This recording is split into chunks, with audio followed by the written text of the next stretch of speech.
to an exclusive on Pod Hub Network. Your city, your podcast. To the delight of this crowd, McClendon marches down the dugout steps with first base. McCutcheon's throw. The runner breaks to the plate. Here's the throw. Wow. He is out.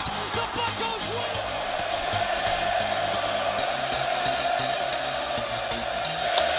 That ball's hit well to left center field. Back toward the track. And that ball is gone. You are listening to the North Shore 9 podcast. Follow them on Twitter, Instagram, and Facebook. Also, make sure to watch NS9 Live every Thursday on Twitch and help support by becoming a patron. Let's go Bucks!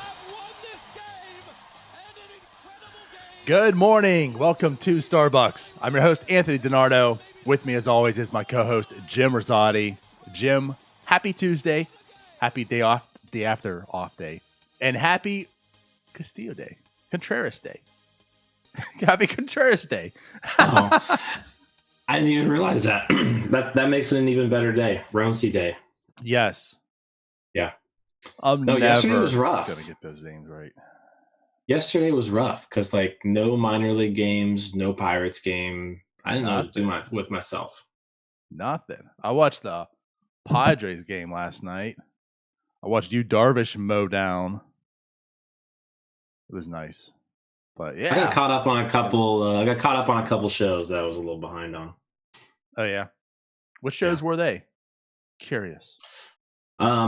Mythic Quest on Apple TV. I don't know if you've watched that. It's got Rob McElhaney in it from Always Sunny.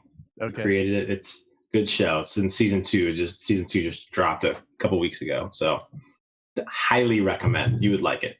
All right. I'll definitely look into that then. Yeah. But yeah, I was catching up. Cool. Yeah, I felt like last night was a wasted night. And I blame it on my wife, but I'm not going to take it out here live on this show. But screw her sometimes. Anyways. No, we watched Good Girls also. And we didn't watch it the night before.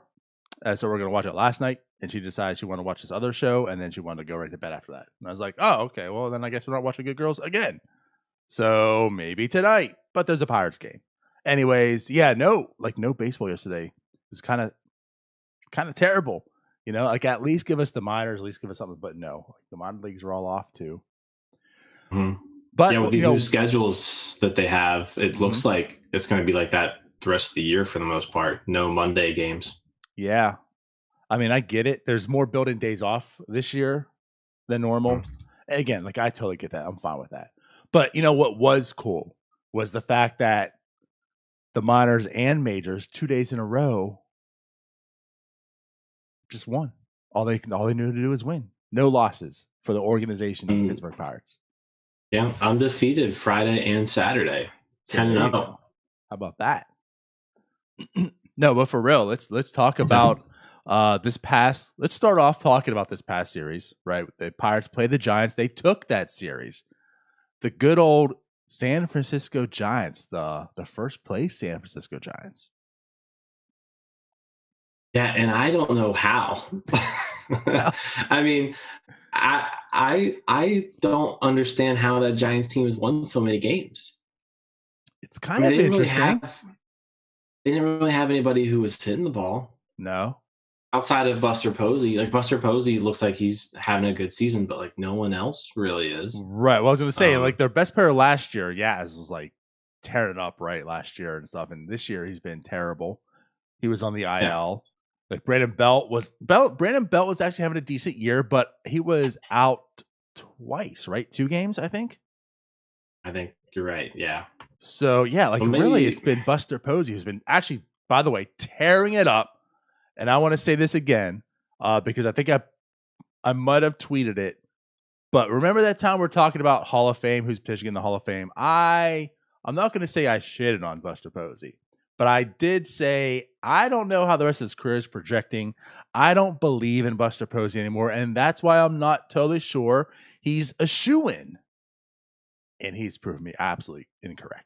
Not only is he looking like he's still progressing, he is the best catcher in baseball right now. JT Realmuto, out of the way. Remember me? My name's Buster Posey. He looks unbelievable, Jim.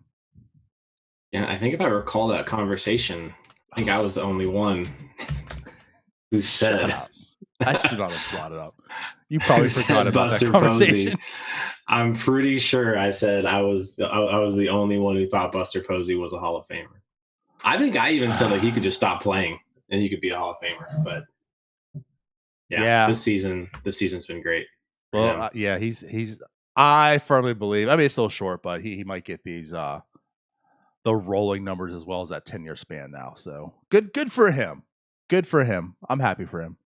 But yeah, so right, the Giants. I mean, is it more or less like the default of that the Dodgers and Padres just haven't been playing so well, I guess? I don't know what it is. I mean, because you look at the Dodgers and the Padres, and they're still playing well, right? It's not like they're not playing. They're not playing poorly. They're not like on a whole other level like we thought they would be, like, especially the Dodgers, right? Like we figured that it would be like the Dodgers and then everybody else and then the rest of the teams, right? But that's not been the case. And I don't know if it must just be like they've played the right teams too. Scheduling, probably. Scheduling. I mean, looking at someone pointed out on Twitter actually that they're the only first place team. And it looks like the Mets have it too, but the Giants have a losing record on the road, but they're kind of dominating at home right now. 14-4 at home, 11-12 on the road. So something about their ballpark, it's helping them out. It sucks. They've played really well at home. But yeah, no, it was weird though, because like just watching them the whole weekend, it was like, where are these wins coming from? It felt like, now I will say this, like we heard going into the series, like one of the things that they talked about on the broadcast was like, this team's really good defensively. This team's really good defensively. And oh my, they were good defensively. Like they won that third game because of their defense. Like, that was it. So they were very good defensively, really throughout the series. Just all around solid.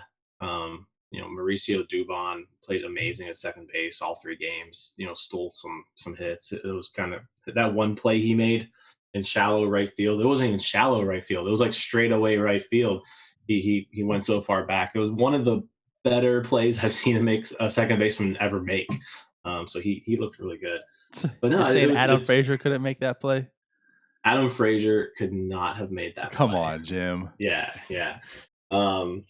But no, I mean, I'm just like looking up and down the lineup, and no one's hitting the ball really, except for Posey. The pitching isn't even like excellent by any means. It's like right. Okay, and the bullpen looked just complete garbage. So I'm a little surprised that they are still leading the league in wins, the National League. But it was a good series for the Pirates. Pirates took they split, right? So it was a 4-game series, took 2-4. Pirates looked good, right. had some good. I forgot. Yeah, had some. I'm just so used to Thursdays being off days anymore too. You talk about Monday. It's like every NS9 Live we've had this year. It's like, well, there was no game today, but yeah, you're right. So it was a split. Yeah, so good pitching from the Pirates for the most part during the season, during the series. There was even there was one game really where they hit the ball. They had an exciting walk-off too, right? So we can kind of talk about that a little bit. Right. But that was a nice series. It was a good weekend. It was at least good baseball to watch, I felt like. And I got to say, I mean, we've been saying this, I feel like, throughout, and it's held true so far. I mean, the Pirates are a bad team. And there's definitely some clunkers they've put up, which it seems like it's only the Reds. Like when they play the Reds, just turn off the TV. Like that's your night to watch and catch up on your series, Jim. Just go ahead because the Pirates will lose 14-0. But it seems like outside of the Reds, like even on the losses, they've always been competitive for a bad team. I'm not saying like, it's great baseball. It's still bad baseball for the most part. But it's been competitive. It's been watchable. There's definitely storylines, within the game. There's reasons to watch for other stuff as well.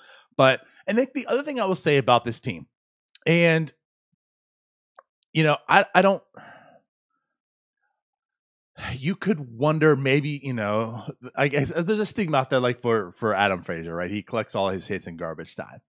Right. And there's maybe something to be true to that. But what I also say, what I find to be true is this team truly does never give up. You might just say that it's garbage time and people are trying to pad their stats, whatever. I mean, whatevs. I truly like this team, to say it bad, the battling buckos, like this team truly battles throughout the entire game. For as bad as they are, there's been plenty of times. How many times have they been down like 3-4 runs? They come back and like lose by 1, right? Yeah. It truly does. And I guess I put that probably more on Shelton. Like we've definitely given our negatives about Derek Shelton more last year than this year, right? There's definitely been some improvement. There's been things we've liked more this year than last year, but I will say that's something too. I guess I got to put that on Shelton's, shoulders also, that this team really doesn't give up. I mean, they fight through. And I like that, especially for a young team. And it's, like if you're trying to set a tone, right, a culture for the team. And that's one thing that Ben Cherington, I find, talks a lot about, the culture. That's something you want to see. So I do at least appreciate that for a bad team. Yeah, no, I agree. Last year, right, the team was almost unwatchable because they did give up, right? Yeah. Like that team gave up halfway through the year. And the second half of that 60-game season was not very enjoyable. There were not too many good moments there. No. But this team, this team's not going to light the stat sheet up, especially offensively. They just, I don't know what they're doing. I don't know what their approach is. Their players just, to be fair too, a lot of that also, there's definitely been injuries. There's been this DFA carousel. It just seems like half the team is adequate and the other half is just, they're not worthy on any club. Yeah. No, I think the main problem with this team is just like the complete, utter lack of power. Right. Like it just like doesn't exist at all. Home runs are an all-time high in baseball, yet this Pirates team looks like a team from the early 90s, where they're just kind of slapping the ball around, putting the ball in play, trying to make stuff happen. And it works sometimes, right? Like when we're getting good pitching performances, it works just fine. When the starting pitching and the bullpen is off, it's not getting the job done. Like they're not winning too many games 8-6. They did win an 8-6 game on Saturday night, but that was a rarity. We haven't seen too many 8-6 type wins. It's also seemed like the 2-run is like that threshold. Like if the Pirates can score more than 2 runs, there's a chance. But the likelihood of them scoring more than 2 runs is almost just not going to happen. We had that week, which of course was the week that they played the Reds, also where they didn't score more than 2 runs like the whole week. So you're absolutely right. And that is one thing to say too about this team. I mean, the pitching has been strong for the sense of the Pirates. This right. We mentioned into the season that the bullpen probably was going to be a strength of the team. For a bad team, we're saying that the bullpen was going to be good. So far, to be honest, the bullpen's been pretty adequate, but the starting pitching has been such a surprise to me also. Like the starting pitching has held up rather well. So yes, they are keeping the team into the game. So that way, when they only have 2 runs, they are losing just 3-2 or 4-2. And again, we talk about like at least in the losses they're competitive, but you're not going to win many games with this offense. That's for sure. Yeah, pitching wise, they've basically been league average. Starters have been pretty much league average. Relievers have been, especially lately, about league average. But yeah, the offense just isn't getting the job done. So that's where the losses are coming from. But yeah, so pitching wise, I think the pitching rotation's kind of being anchored by Anderson and Brubaker, and then Keller every other start, right? Which right. I don't know if we want to talk about Keller, but no, we he looked good again. Yeah, like he looked good again. Like he's just it's this Jekyll and Hyde thing with him. I don't get it. And I don't either. And honestly, like it's true. I think it's more of a joke, but the joke has become true. It seems like as if it's every other start. He's literally bad, good, bad, good, And we joke this upcoming start that, well, he will be good. And guess what, Jim? He was good. So I'm going to tell you right now, his next start is going to be bad. And next week when we're on, Starbucks, we're talking about Mitch Keller and his terrible start and what did he do to improve and blah, blah, blah, blah, blah, blah, blah. But why is this? I don't get it. How can he be such an anomaly? How is he so terrible one start and then the next he looks completely different? And he was very fastball heavy again this last start. He looked good. He was striking people out. I mean, he looked like a good pitcher. Yeah, I don't get it. I don't get it at all. And it really is. It's an every other start thing. I mean, he's gone less than 4 innings every other start, and then he goes 5 or more in every other start. So like it doesn't make sense. It really doesn't make sense. He really needs to find some consistency because like when he's on, he's on. Like he looked good on Sunday. If it weren't for that last home run he gave up, right? I mean, we would have been looking at even a better line. I mean, this score, the box score now kind of looks like a normal start, but I mean, he got the job done. Mm-hmm. But yeah, eight strikeouts in 5 innings. That was a bit. I mean, let's talk about that moment too. When there was 2 guys on, right? Guy on second and guy on third with no outs. That's what it was. It wasn't a home run. Yeah, he just came out with guys on base. Yeah. And I just got, I mean, of course, the broadcast was talking that moment up and stuff, but it's warranted. It is absolutely warranted because that was the moment. That's what, I'm not going to say define Mitch Keller, but that was a moment for Mitch Keller. Like that was the biggest moment, I think, in 2021 for him. He could have easily collapsed. We talk about his mentality, right? It's not confirmed. That's just what our belief is. Like he just doesn't have this mentality, like this bulldog mentality. I'm going to go out there and I'm going to kick your ass, right? And there was 2 guys on, no outs. Simply a base hit scores probably 2 runs. He could have folded. He could have tucked the tail between the legs and folded there. And not only did he get out of that, he struck out the next 3 batters. 3 strikeouts, inning over. Huge moment for Mitch Keller. And I felt like if you want to talk about a confidence builder, although we don't know what's going to happen because it sounds like the next start's going to be bad because it just is what it is. But like that was it. That was huge for Mitch Keller. I agree. And actually, just to kind of give you an idea, like I was watching the game. He walks Evan Longoria and then Brandon Crawford doubles. Mm-hmm. So it's second and third, nobody out. At this point, it was a 1-0 game, right, in the 4th inning. And this is when I just go, all right, here we go again. Keller's about to lose it, right? And I actually got up from the couch and went and did something for like 10 minutes. I was that confident. I was that confident that it was just going to go poorly that I was like, I don't even need to watch this right now. So, and then I get back like 10 minutes later and it's still 1-0. And I'm like, hold on, what happened? I pull up my app on the phone. I pull up at that and I'm like, strikeout. I was like, holy crap. So, that's awesome. I wish I could have actually seen it. I wish I would have stuck around and not gone. I forget what I was even doing. How do you not have any confidence in Mitch Keller in these 2021 Pirates, Jim? Come on. You and your 54 pace win predictions over here. I don't know how Mitch Keller cannot instill a ton of confidence in me right now, but yeah, he didn't. But no, so that was good to see. So I would have loved to have watched it, but yeah, it sounds like it went well. But you're absolutely right. Like if you came back from that, if you were Jim and you came back and you saw that, I would only assume that like something wonky happened. Like they try to bunt a guy, somehow, maybe Mitch Keller got the guy out at home. Like it wasn't strikeouts. It was just like funky play that somehow Mitch Keller escaped this. That would honestly be my thought. That they put on the suicide squeeze. I don't know. Some stupid stuff where like how they get out of that, what magic they did. Like, holy crap, they did that. And it wasn't. It was 3 straight strikeouts. Like it was Mitch Keller.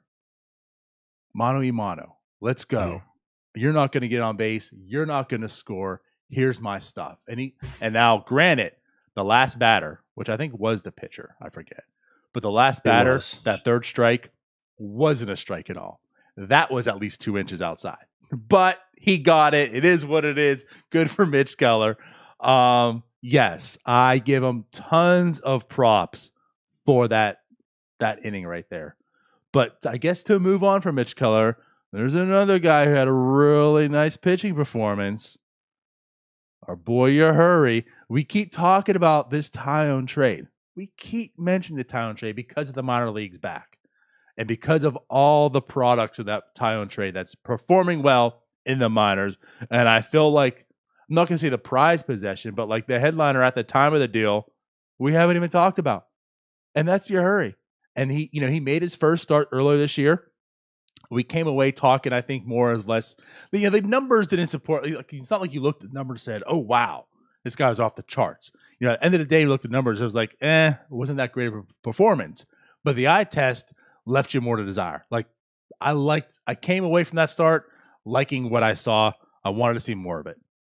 Well, you saw more of it, and the numbers lined up to the eye test. He actually came away on that start looking really good, I thought. Yeah, I mean, geez, spot start, 5 scoreless innings, 1 hit. I mean, I don't understand how you could want any more than that, right? No. Second start since coming over. Yeah, Miguel Yajure, he looked really good. He really is just, he looks like he belongs. Like he looks like the stuff is, like I said, I'm not quite understanding the stuff because it's not anything amazing whatsoever, but like he's trusting his stuff. He does have like some good looking breaking balls. That curveball of his is solid. Mm-hmm. Which I guess it's technical. Yeah, no, it's a curveball. So he's got some good pitches that if when he's commanding them are basically unhittable. But yeah, the fastball, it's just not where I thought it was going to be, when he came over. But hey, I mean, he's getting the job done. And one thing I want to point out too, like the 5 innings that he pitched, it was only on 57 pitches also. Now I'm okay. There was a lot of chatter. What's Shelton doing? What are they doing taking him out? I'm okay with it. I don't think it's the biggest deal in the world, especially again in this type of a season. He's coming in a spot start. The reason he made this spot start was you're managing innings and such. I'm okay with it. I'm okay with the fact for his sake, right? Like you're also managing his innings and his time pitches. But also I'm good with it for the mentality reason. It was 5, like you got through 5 innings. There were 5 good innings. You can get him out of this game feeling really good. I'm not saying it's going to happen. And again, like he goes into 6th inning and maybe gets touched up and he walks away going, now I'll get 2 mediocre starts. Like he comes away from this with a really, really good start. You got 4 innings from a bullpen. You can afford it. I didn't mind that at all. Now, again, if this is 2024, might be a little bit different at that point in time, this conversation. But I think this year is more about, of course, managing your pitchers. That's what they're doing, So I was cool with that. But we don't have the pitching Yinza on the show. But Tyler kept saying this time and time again. I mean, his biggest takeaway was the catcher never has to move his glove. Like Yajure hits all of his spots. Yeah, I mean, especially when it comes to the fastball, which he threw a lot of those. I'm looking at his Statcast game log here and just like pulling up some of his pitches here. Yeah, I mean, he is hitting. It was Perez catching. Yep. He's hitting the glove every time. Like the command of his pitches, and that's something that I mentioned after the first start. I was like, hey, this stuff, it's not overwhelming, right? Like he's not going to overwhelm people with his fastball. And I was like, if you're going to have a 91 mile an hour fastball in the major leagues, you're going to have to be able to put it exactly where you want it, like all the time, or hitters are going to make you pay, right? And that's what he did. That's what he did on that was Thursday, wasn't it? Friday, I think. Friday. Yep. Okay. Yeah. Thursday's the one they lost. That's right. But no, I mean, I if you just go, there's a pretty cool tool on StatCast on the game log. You can kind of see the last pitch of every bat, and yeah, he's just dots, just hitting the catcher's glove, just every single time. Just impeccable command. It was fun to see, because I said that's pitching that you don't really see much anymore. Like you don't see pitchers dominate hitters with command as much as they dominate hitters with stuff now, right? It was kind of old school baseball, right? The offense is throwback, and it's like, yeah, Yajure's a bit of a throwback as well, pitching wise. This team's straight out 1990. Yeah, and I mean, it obviously still works. I mean, there are quite a few pitchers out there that do very well with underwhelming stuff. But yeah, his command of those pitches were just excellent. Like Tyler mentioned it quite a few times. I know he was tweeting about it. He was texting about it. He was absolutely right. Tyler loves Yajure. Yeah, I know. Tyler on Thursday we'll be talking all about him again, I'm sure. Probably. But yeah, hitting the glove every time. It was good to see. Yes. And by the way, no, so my bad. It was still Friday, but that's the game they lost. Thursday they did win. That was the Polanco walk-off, I believe, because that's when we went live. But regardless, yeah. So I really enjoyed Yajure's start. So Mitch Keller had a really good start. Yajure had a really good start. I think something else we can talk about is Adam Frazier. Honestly, Adam Frazier, he leads the NL in hits. He's actually third in baseball in hits, behind only, which is kind of funny, but Xander Bogaerts and JD Martinez, the same team. Like the Red Sox, like what are they? They've come out of nowhere and just shown that they can play. But yeah, the two baseball leaders in hits are on the same team, Bogaerts and JD Martinez. But then right after that is Adam Frazier. Okay. So like Adam Frazier, I'm kind of perplexed with. Again, you like talk about like a little bit of a throwback. Tyler made this like statement in jest, I feel. But to me, I just feel like it's literally what Adam Frazier is doing. We talked about Adam Frazier, and Tyler came out and said, well, he realized in 2020 that he was hitting the ball too hard. So for 2021, he's hitting it just a little less hard. He's, blooping it over a shortstop and third base, getting those hits. But it's May 18th, Jim. This is still actually like a thing. It's happening. Is this literally like what Adam Frazier is doing? Like, has he just perfected the blue pit?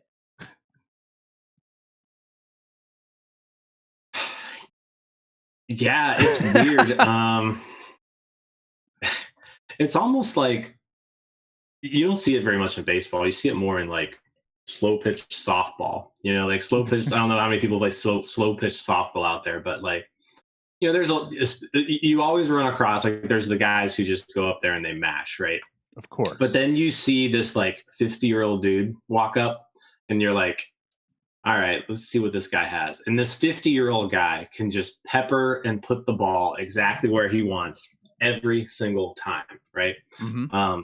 Adam Frazier is the 50-year-old dude in softball who's just like walking up to the plate, and he's like, you know what? I'm going to hit the ball right there, and I'm going to get a single. And then I'm going to have somebody, courtesy run for me. That's Adam Frazier. Yeah, we could use that for Adam Frazier though as well too. We could use a courtesy runner. We could use the courtesy runner, because I don't know what he's doing out on the bases. But no, that's him. He's the 50-year-old softball dude who just walks up and gets a single every single time. Like he's not trying to hit a home run. He's not trying to hit a double. He's not trying to do anything else other than just dink it over the third baseman's head. And it's incredible that it's working as well as it is. I want to interject here something real quick too, because like this is the other part of like this anomaly of him. You say that, and like his approach, like you would imagine. Listen, okay, so StatCat numbers. He is 2% hard hit rate. He's 5 percentile exit velocity. So you're right. You would imagine this guy is just this slapdick hitter who just is getting nothing but singles. But Jim, he's also third for doubles. He has the third most doubles, and he is second in triples. And this is in Major League.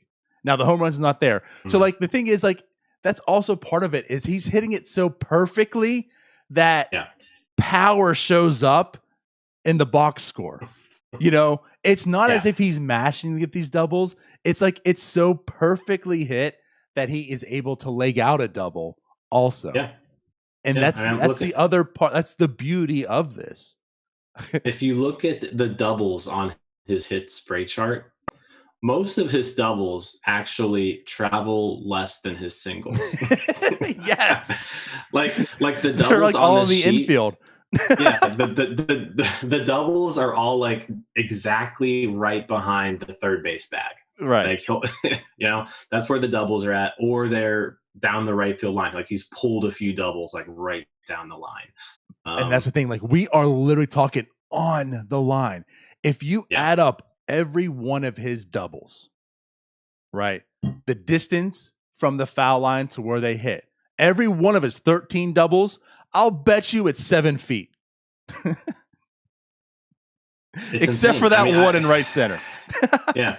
There's one double deep to right center. There's one double looks like it was probably off the Clemente wall. But other than that, every other double is not hit far. It's within like 200 feet of home plate. It's insane. Like, and I think on Sunday I tweeted it out. I was like, I don't know if I've ever seen a hitter perfect that little bloop over third base, better than I've seen Frazier. It's impressive to see because obviously that's a skill. Like that's hard to do. And that's the thing. Like 2 weeks into the season, you can look at it like as a joking thing. It's just been a coincidence that like the 7 hits he got up to that point. Like 7 bloops. That happened and such. But again, like it is May 18th. I feel there's enough sample size to throw coincidence out the door. You can't just be this lucky for this long. There has to be some skill. Like there has to be a certain approach. And he's doing it just so well. I don't know if he can keep this up because it is kind of mind-boggling of what he is doing. But if this is truly his skill, like if this is something he seriously worked on, I almost feel like the one home run he got, he was pissed off that he hit it. I feel like he was like, damn it, that's not what I'm supposed to be doing here. I screwed up. Yeah. It kind of looked like he got jammed. He kind of he moved his hands in. He was like, "Oh, I pulled it, but I hit it too far in the air." And then son of a bitch. He hit it too hard. Right. Yeah, it's insane. He's hitting 323 on the year now. He has 51 hits. Last year, he had 48 hits. So he's already cleared his hit total from last year. He's played in 19 less games. Almost there's 53 less plate appearances. And he's already out hitting his totals from last year. So yeah, it's impressive to see. I don't know if I've seen a hitter do this as well as Adam Frazier's doing right now. And especially this day and age. Yeah. Especially that.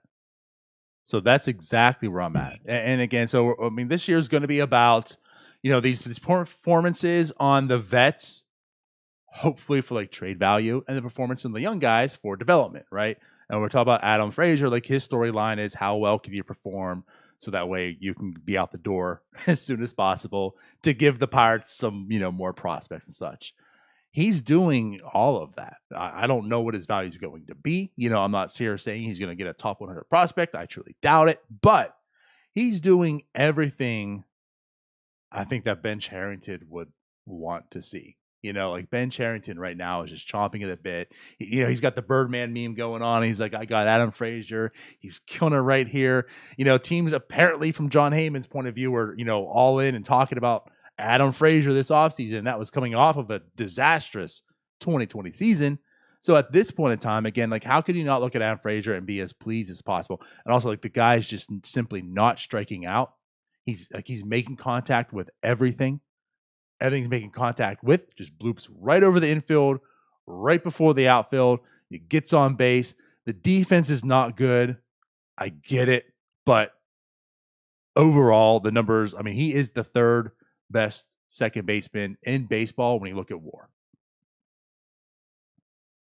That's crazy to think. Like I haven't looked at the second base WAR leaders lately. It goes but, Marcus Semien, Jake Cronenworth, and then Adam Frazier. That's insane. Like that is absolutely insane to me. Sorry, DJ LeMahieu, you're 9th. Keep up with Adam Frazier. Let's just do another trade with the Yankees. Frazier to the Yankees, and then steal a bunch more of their prospects. It's worked out literally every time. I feel like the Pirates trade with the Yankees. But no, I mean, to be realistic here, Adam Frazier is having a very, very fantastic. He's getting on base. Like he's walking a decent amount, 8.5%. He's not striking out. Like I say, he's hitting the ball. He's getting on base. He's doing a fantastic job at that. He actually, now that I look a little farther in here, he is the highest weighted runs created plus of any second baseman. He is the best hitting second baseman in baseball, DiNardo. There you go. Honestly, the second closest is Jose Altuve. That's insane. And Jose Altuve is like having a great season again this year too. So that puts perspective on it. Yeah. You're right, man. That's Marcus crazy. Semien with his 9 home runs. Get out of here. You are 12% worse than Adam Frazier. And then let's not forget someone not too far behind. Josh Harrison actually is up there too. Yes, him and his 123. Yeah, I'm happy for Jay Hay. Yeah, I like Jay Hay. Yeah, but okay. So again, yes, Adam Frazier is having a fantastic season so far. He's doing everything he needs to do for Ben Cherington to get a return here. I'll tell you, I mean, as much as I touted Adam Frazier can hit, right? As long as NS9 has been in existence, it's always been Adam Frazier can hit. It's time for him to go. it's sad, but it's time for him to go. So, on your exit tour, he's doing what he needs to do to go. Next up, can we talk about Jacob Stallings also? Now, I know we differ a little bit on talking about players that should be traded or not. I know you're more on board, and we had a little Twitter exchange about this too, that he's probably should stay unless they get blown away. I'm closer to, if it's a good trade, do it. But let's just talk about Jacob Stallings. We're talking about leaders, right? Jacob Stallings is, I just sent you this stuff this morning. I forget. Let me bring it up. He's what, the 3rd or 7th? 3rd. I think you said 3rd. So we're talking about total WAR. For this season, that's what it was. For this season, he's the 6th ranked catcher in baseball as far as total WAR with a 1.1 WAR. But if you go back to 2020, okay, just show overall, because this is just one season, it's still short sample to a degree. So if you go last season, it also included, which is still a short sample, to be honest. He is the 7th rated catcher in baseball. So overall, since 2020, he's the 7th. Goes JT Realmuto, Sal Perez, Will Smith, Wilson Contreras, which, by the way, Wilson Contreras has dominated everyone in games played also. So that's part of it. He has like 100 more plate appearances than literally almost like every catcher. Sean Murphy, Yasmani Grandal, and then Jacob Stallings. So like he's in that tier. And one thing I want to talk, because there was like a little bit of a comparison, if we're talking about trade, return, stuff like that. There was comparisons last year.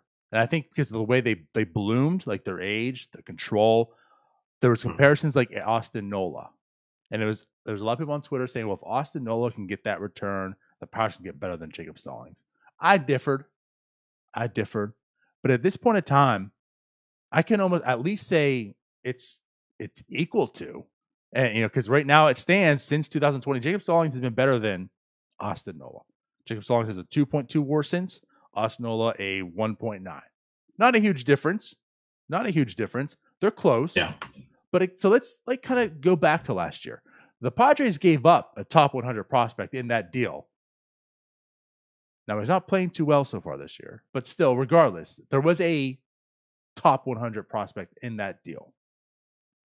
Can Jacob Stallings truly net a decent return right now?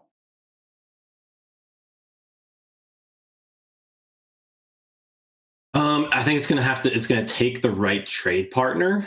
But so I the think Braves, because the Braves need all of our players. The Braves could use Adam Frazier, they could use Tyler Anderson and Jacob Stallings. So let's just package them all together, the Braves.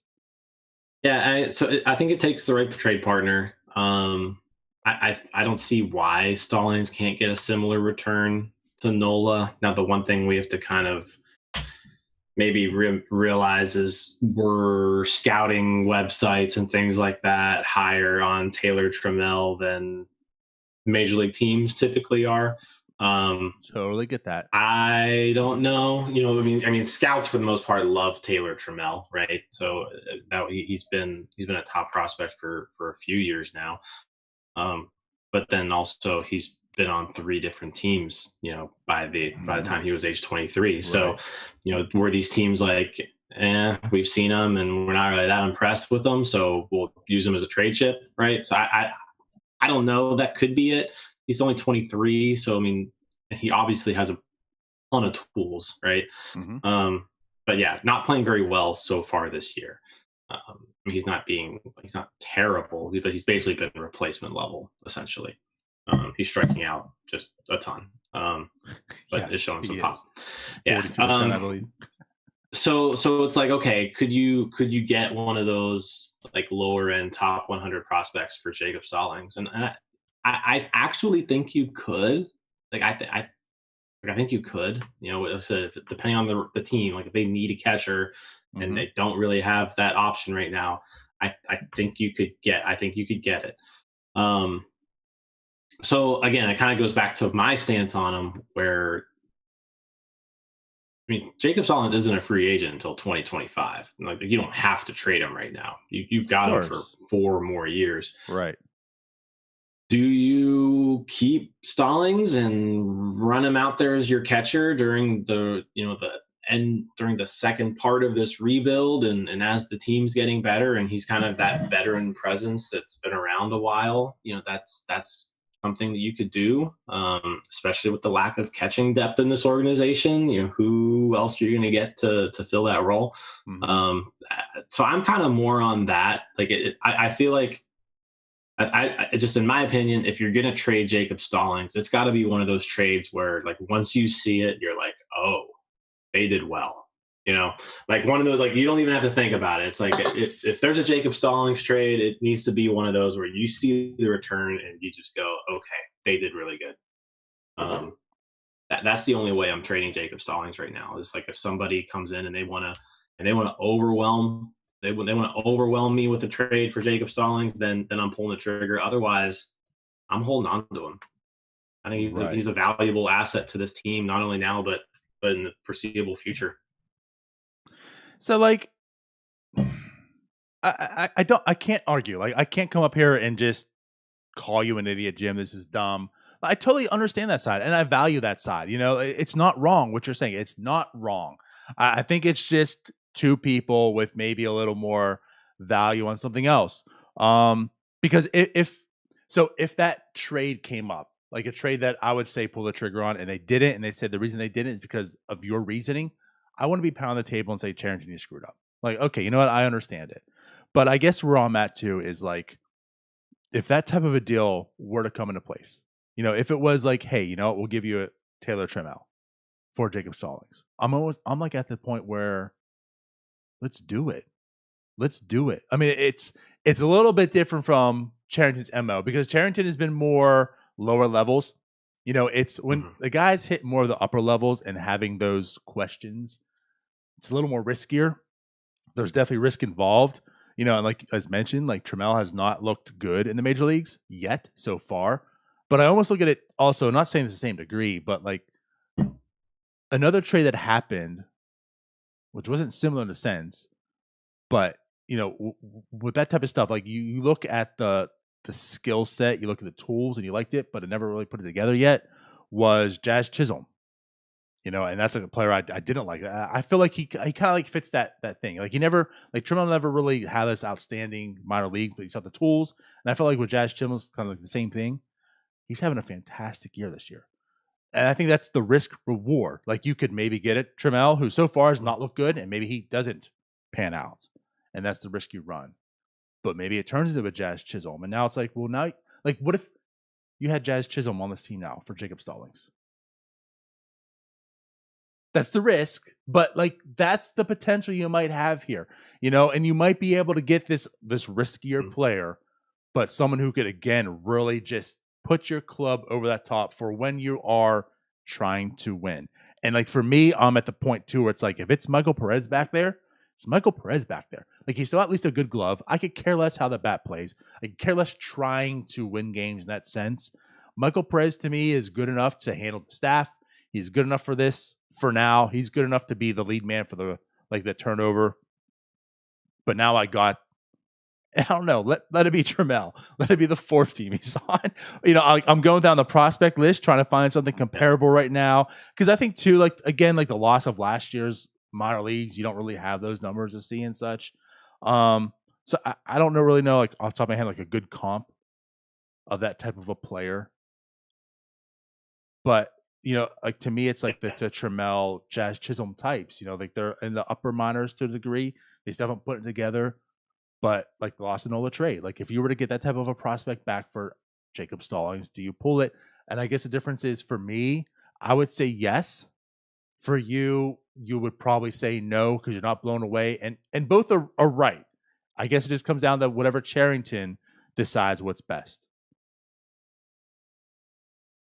Yeah, I mean, ultimately he's the one running the team, so it's up to him there. But I think my thing is you bring up somebody like Jazz Chisholm, right? Like let's talk about that, right? Like if you trade Jacob Stallings, right, and you're trading him for a guy who is former top prospect, still a top prospect, right, top 100 guy, but he's not slowly falling.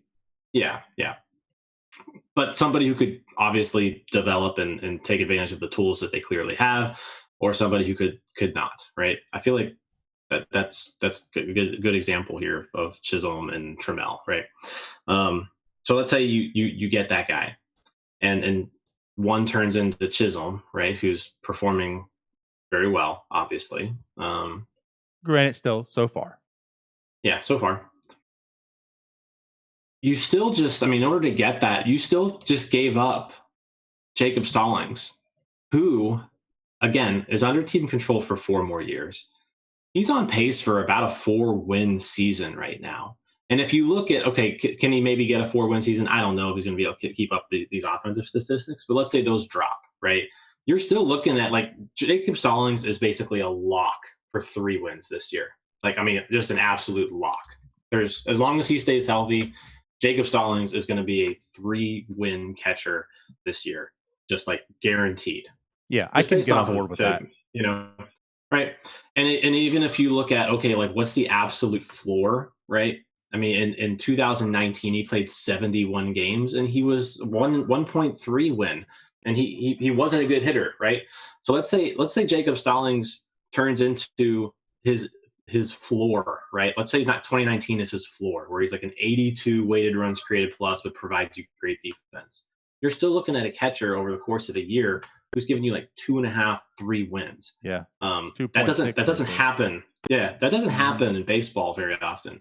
And then if he's having a good offensive year, like last year, like not even good, but let's just say below average, then you're looking at, last year he would have been a 3-win catcher over the course of an entire season. Yes. This year, you're looking at a guy who could potentially be a 4-win catcher this year, right? I just don't see why you give that up for someone who could maybe be that at a less premium position. If Jazz Chisholm comes out and he becomes a 4-win player, then I think we can all say that Jazz Chisholm was a successful prospect, right? That's what Jacob Stallings is doing right now. Like he's doing what we would hope a Jazz Chisholm could do. So, and he's playing a more premium position. So I think that's why I'm on that mindset right now. Like there aren't, like you look at the catching position around baseball, and there aren't a lot of good catchers out there. Like there just aren't. There's a few, and then there's a lot of just guys who kind of rotate in and out, and a lot of teams don't really have a primary catcher. They just throw a couple guys back there every now and then and to catch the ball for the pitchers throw. Like, and if they hit, cool. Jacob Stallings has turned into a reliable everyday catcher who can provide you great defense. He doesn't suck at the plate. I mean, every once in a while he gives you sweet bat flip, walk-off home runs too. So, yeah, that's why I'm saying, like, you need to blow me away. You got to blow me away to move Jacob Stallings. Otherwise, you're giving up too much. That's fair. That's fair. That's me. Yeah. Again, you're not going to get a debate on this one bit or another. No. I'm not hard enough on my stance, but I think what the good thing about this is it's defining that Jacob Stallings is certainly a good catcher. I think it's proven to this point that he's more of a good catcher than he is not. Which is also really good because I don't think any of us have been thinking about Jacob Stallings being anything great a couple years ago. Imagine we were talking about top 100 prospects in return for Jacob Stallings. So he has shown. I mean, last year wasn't like an anomaly, you know. And of course, this year the bat has played more. A lot more of it's come on walks, I feel. But regardless, you know, even if he is league average, he shows that he has definitely value. So like that. And it's crazy because, like, I mean, you mentioned we didn't expect this out of Jacob Stallings, right? I mean, how many times was Stallings? He was always that guy who was out of options, right? So he would be brought up in a DFA. I feel like every other week. He could have been on any team for free. For 2 years, he was called up and DFA'd basically every other week. Like, it was insane. Any team could have had Jacob Stallings multiple times, and they didn't want him. Kicking themselves now. Yeah, they are. All right, so let's move on. Let's get to the fun stuff. This has all been fun. This has been good stuff, Jim. But the people, they want to hear about the minor leagues because they don't care about this major league team. We don't care about 2021. What's going to happen in 2023? So let's go ahead and get around down on the farm. Let's talk about these young prospects, Jim. It's been another fantastic week. There's no hitter, the home run out the Altoona curve. We're just mashing the ball. It's insane. So it's been fun. I want to start. Really, where to start? I do. I want to start, and not with Contreras, even though today is Contreras Day. I want to start with this guy, mainly a little bit of a troll here, Bucko Mike, but Nick Gonzalez, the Pirates' number 2 prospect. And if you're looking at the future, this guy is written all over it. Like, this guy is going to be part of it. He's got to pan out, right? He's got to pan out, Jim, because we have too many. We have too many shortstops, so he has to pan out. Nick Gonzalez is mashing. Just mashing. Right now, he is batting .302, 362 on base, slugging .581. In his 11 games, he has 6 doubles, 2 home runs. Yeah, 160 weighted runs created plus. So he's definitely well out hitting his peers in high A ball. And I mean, the home runs, doubles, you like to see it.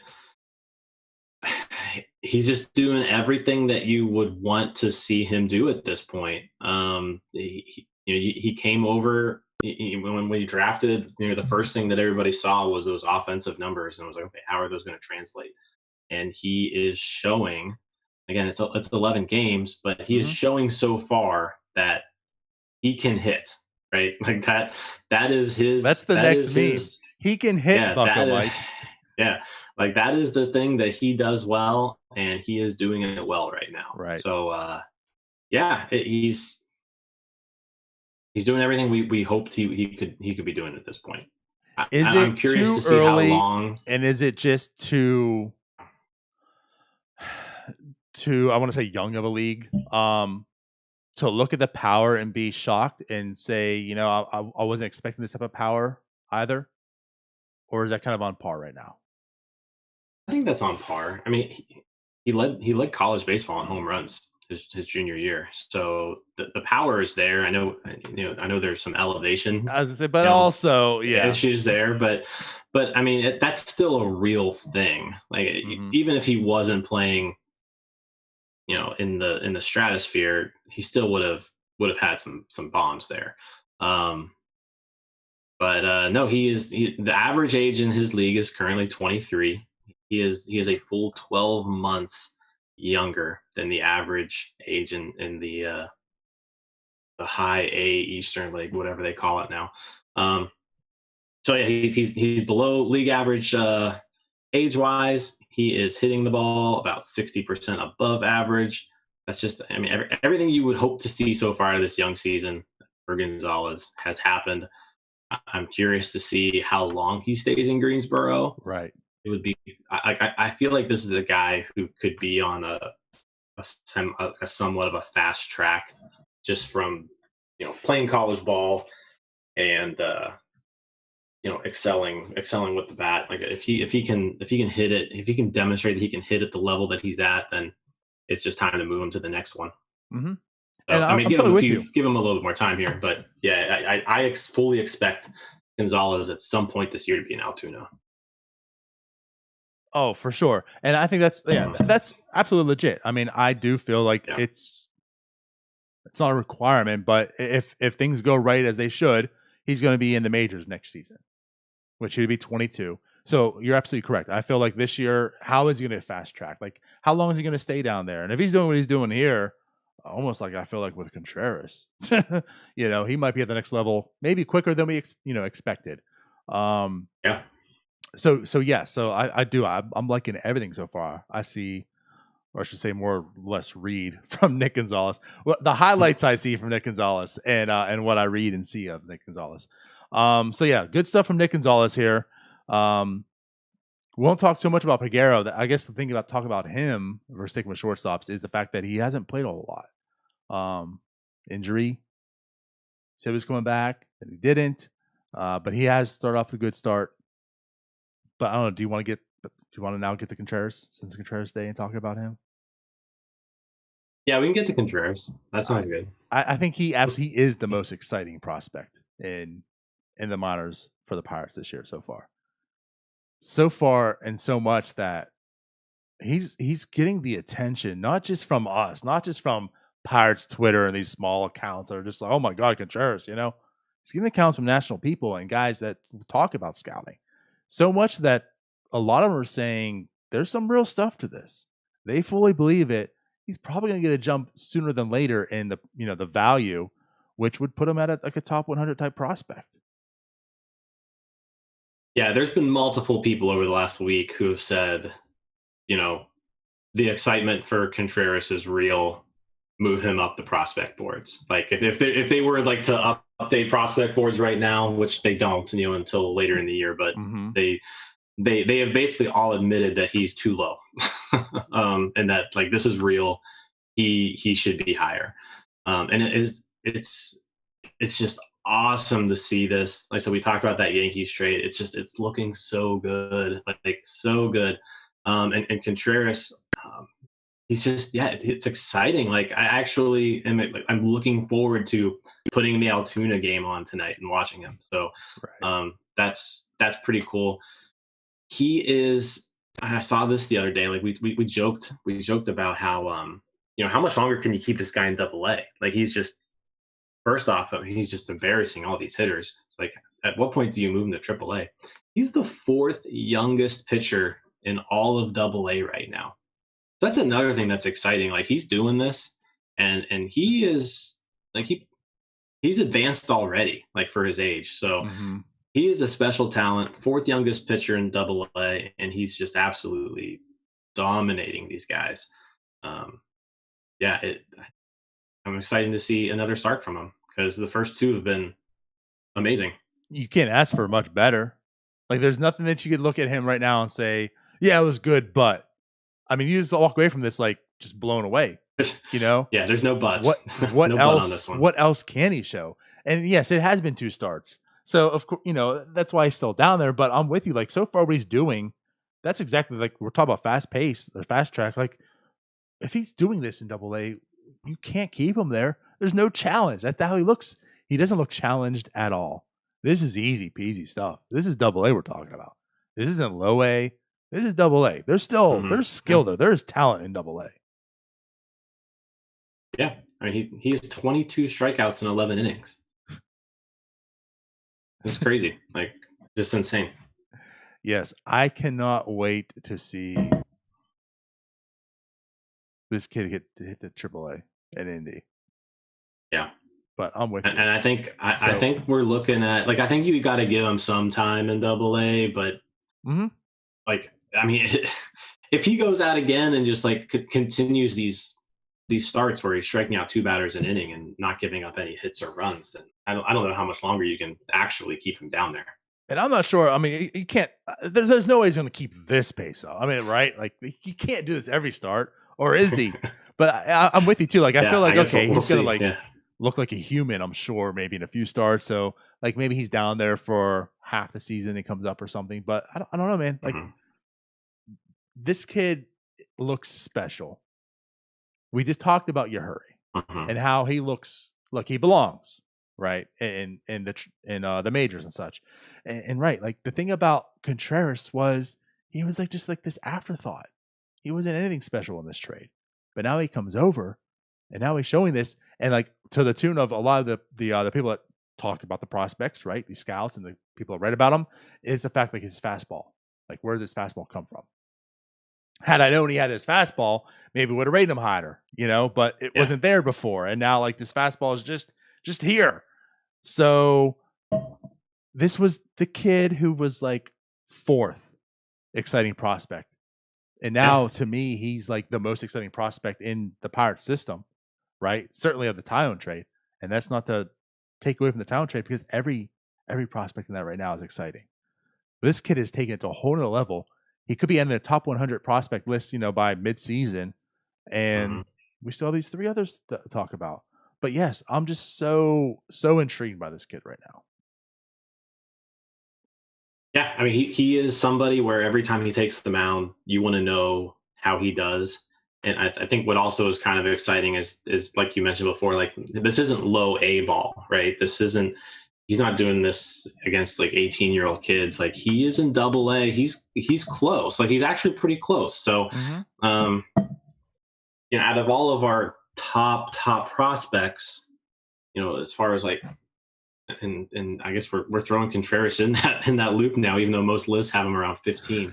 Right. He is like he's we the have guy our own who's list like right now. Yeah, Contreras is number 1 in our hearts.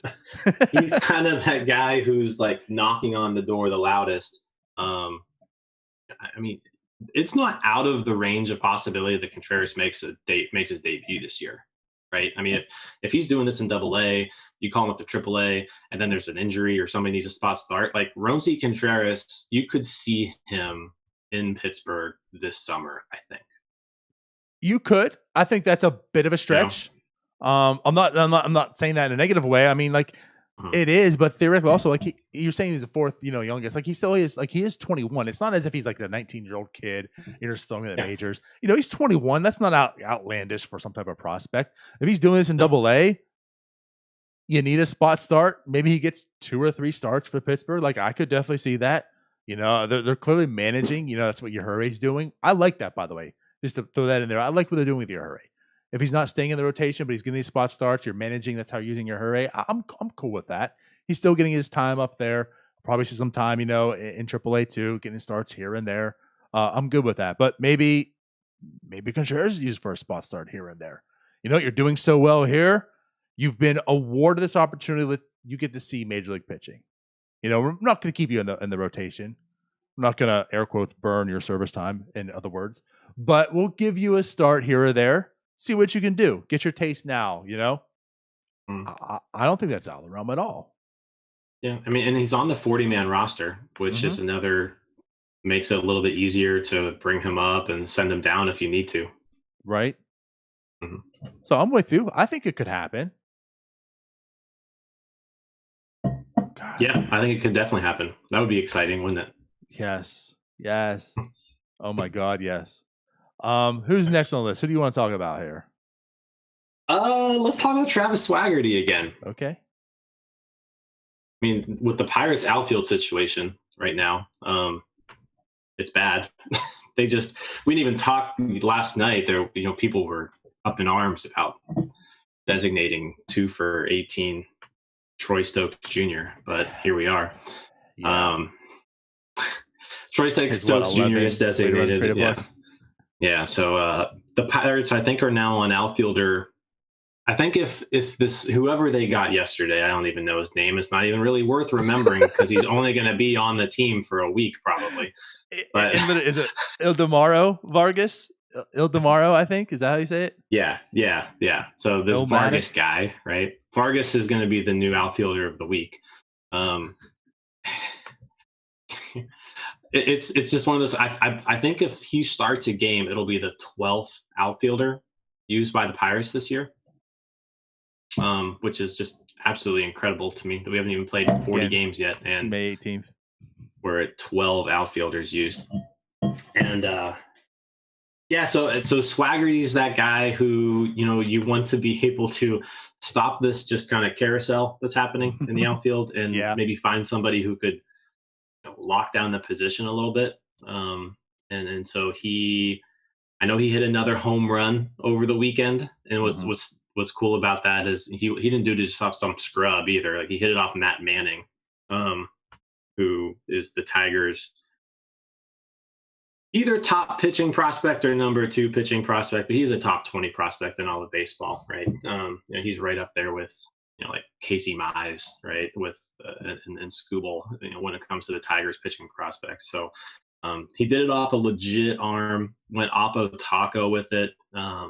He's having a good approach. He's cooled down a little bit, as far as the hit department goes since that first week of the year. Yep. But still getting on base. He's walking a lot. So and like I said, you like to see the pop too. The pop is nice to see. Yeah. It's now normalized a bit. It wasn't like the first game where, like, what was the first pitch he saw was a home run, I believe, or something like that. But he's cooled off a bit. But he's not striking out a ton. He is walking. He's getting stolen bases. The power is there. So, I mean, everything so far, his point is kind of what you want to see. Of course, you'd rather see the average up there and such. But for a guy who I was almost writing off, like, to me, this is like the Trammell Chisholm Swagger was like in that role where he was a top prospect. He's fallen down, I think, a lot farther than them. He didn't have the tools they had to begin with, but he made the jump to AAA. You heard a lot of stuff, in the background about him, so you wanted to see it. And so far, it's okay. I'm cool with it. But I do truly believe that he'll be in Pittsburgh this summer at some point. But he still needs his AAA reps for sure. Yeah, he definitely needs some AAA time. But I feel like just with everything happening, like, at some point, he's just they're going to have to just call on him at some point. Like, hope.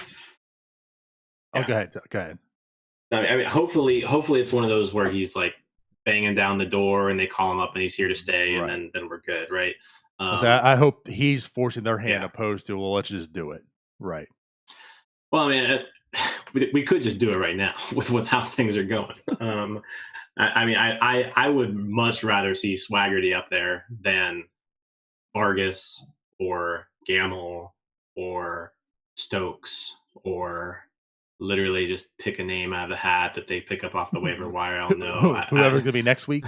Who are these people? Yeah, I don't know. Kai Tom, these are just guys, right? I'd rather see Swaggerty up there, but I also get that the guy hasn't played above high A ball either. So that's maybe give him a little bit of time. Yep. Real quick, just on notes, I guess Cody Bolton is going to be out for the season now. That's a little bit of a Debbie Downer. There's definitely a guy that I think a lot of us are hoping to watch pitch this year as well. Won't get to see that, unfortunately. Who's next on the list? Who do you want to talk about here? We can go kind of quicker on this. I guess just real quick, Mason Martin showing big boy power. I was going to say Mason Martin. Someone who obviously hit for a ton of power in the lower levels. He's now hitting the ball really well in AA, which is good to see. Still striking out quite a bit, but that seems to just be the case for a lot of people. No, he's having a good start to his AA, which, again, we talked earlier in the show about the Pirates' just complete lack of power. at the major league level. When it comes to the minor league level, this is definitely one of those guys where, he's got the power, right? The power tool is there. It is real. I'm sorry, I'm just making me think of the Thundercats. I have the power. Yeah. Not to age myself. Go ahead. So that is his thing that he does well, right?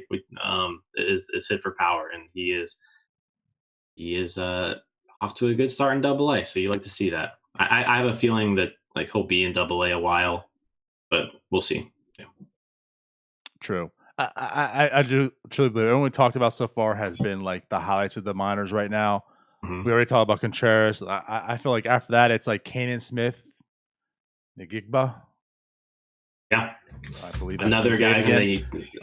Non-Smith and Jigba. Yes, that. Yeah.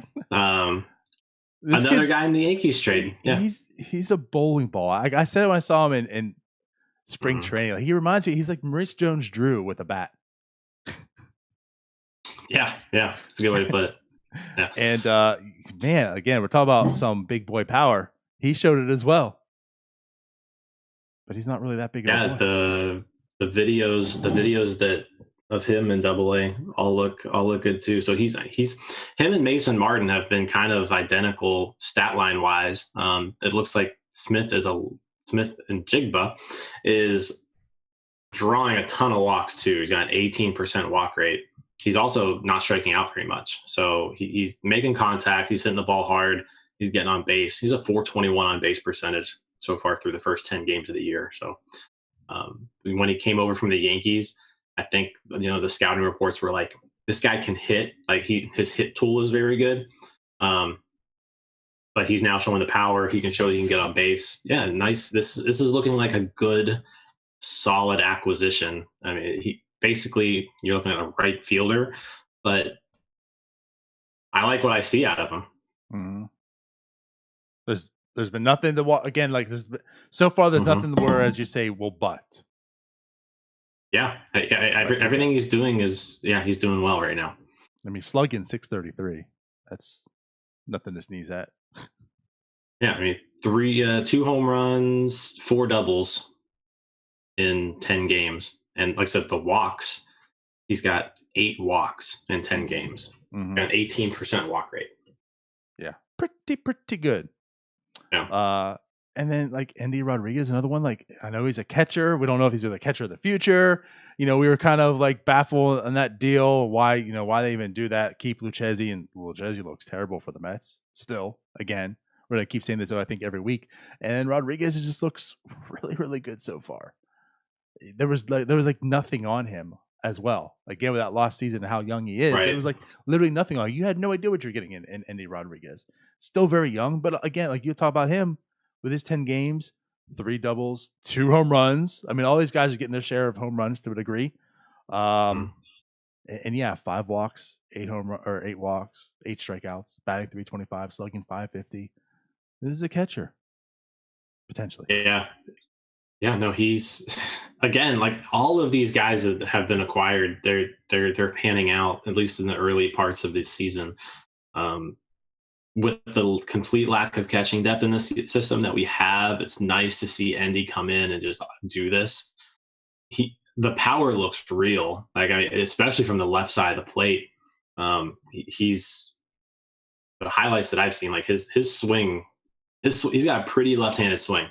And ball's flying. I don't know how much of that is with Bradenton and the wind. That ballpark can sometimes be weird, but no, he looks good. Again, another guy getting on base. Like all these guys we're talking about have on base percentages over 400, and they're all slugging 550 or up. So right. it's crazy what's going on right now. Like they're hitting the ball hard. They're getting on base.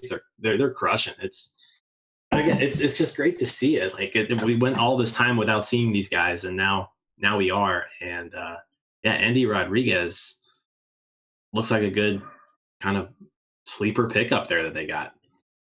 And that's just it. Like I just feel like the talk of the talk of the trade returns is just that. Like every prospect, every single one so far, you have nothing but good things to say. I don't know how long it's going to hold up for. You know, I mean, it's just 2 weeks. We keep saying it, but like so far, it seems like every single prospect. You know, there's a lot of return. There's a lot that came back in a return. You know, you feel some are going to hit, some are going to miss. So far, what we're talking, it's literally all hits. And that's what's so exciting about it. And it's very good hits. Again, like we have a Contreras Day right now. He was it's a guy. And now there's a Contreras Day named after. There's a day named after him. So I'm just so excited over the minor leagues and these returns to date. Who else? Was there anyone else you wanted to mention and talk about so far? Had a big week? I think we covered most of it there. There's some other guys too where they haven't gotten a ton of hype over the off season, but like Michael Burrows comes to mind as someone who maybe just put him on your radar a little bit. He has started 2 games for Greensboro. 8 scoreless innings also with really 15 strikeouts, only 1 hit allowed. 1 hit and 1 walk. He's given up 2 base runners in his 2 starts with 15 strikeouts. So there's another guy who hasn't really gotten the hype, but has looked very good. So you've got these pitching prospects who they seem to be developing nicely. And just there's quite a few of them to just kind of follow and kind of see how they do going through this year. True. And I guess a couple things of note as well. Jose Soriano, who was picked up in the Rule 5 draft, set to not debut for the major leagues, but probably come back on a assignment soon. Well, I guess he'd have to be well, he have to go through an assignment first, right? He can do a minor league assignment. Yeah, he gets 30 days. Yeah. So he's set to return soon.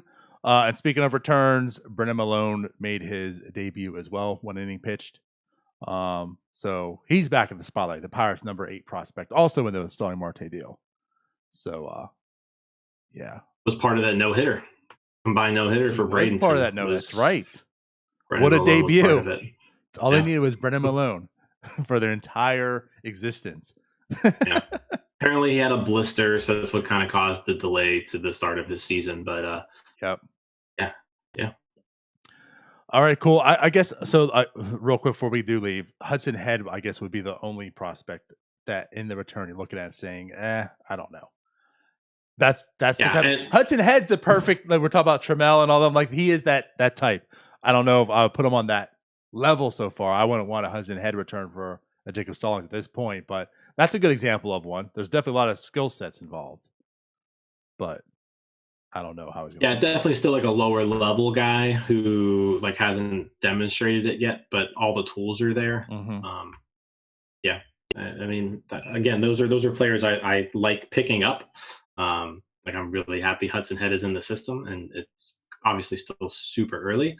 Yes, but he hasn't had the best start to the year, so just another guy to kind of keep an eye on and see how he bounces back.